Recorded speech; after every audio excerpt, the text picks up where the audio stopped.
আজ জিএসটি কাউন্সিলের বৈঠকে অর্থমন্ত্রী নির্মলা সীতারামন জিএসটি নিয়ে বড় ঘোষণা করলেন। All this will be effective 22nd September 2025, which is the first day of Navaratri.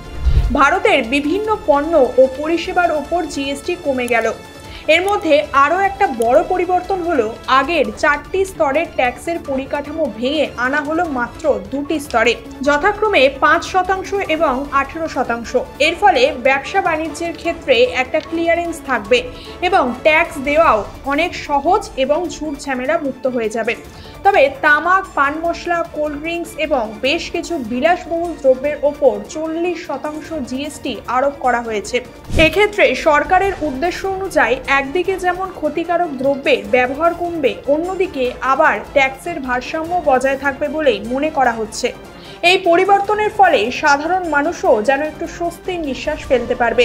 এখন থেকে স্বাস্থ্য ও জীবন বীমার প্রিমিয়ামেও থাকছে 0% জিএসটি, অর্থাৎ আর কোনো জিএসটি দিতে হবে না এক্ষেত্রে। আগে যেখানে দিতে হতো 18% জিএসটি। সেই সাথে আমাদের নিত্যদিনের প্রয়োজনীয় খাদ্যদ্রব্য যেমন দুধ, পনির, রুটি, পরোটা এবং বহু প্রয়োজনীয় ওষুধও এবার থাকছে ট্যাক্স ফ্রি তালিকায়।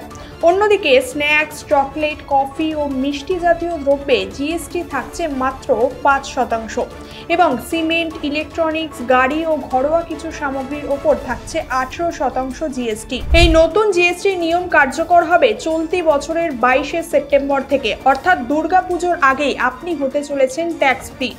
বিশেষজ্ঞদের মতে এর ফলে বাজারে ক্রেতাদের সংখ্যা অপেক্ষাকৃতভাবে বাড়বে এবং মুদ্রাস্ফীতিও কমবে। ফলত ইন্ডাস্ট্রি হবে অনেকটাই গতিশীল। তবে সরকারের প্রায় 48,000 কোটি টাকার রাজস্ব ঘাটতি তৈরি হওয়ার সম্ভাবনা থাকছে এক্ষেত্রে। এবার দেখা যাক আমার ও আপনার দৈনন্দিন জীবনে এই পরিবর্তন কতটা প্রভাব ফেলতে পারে।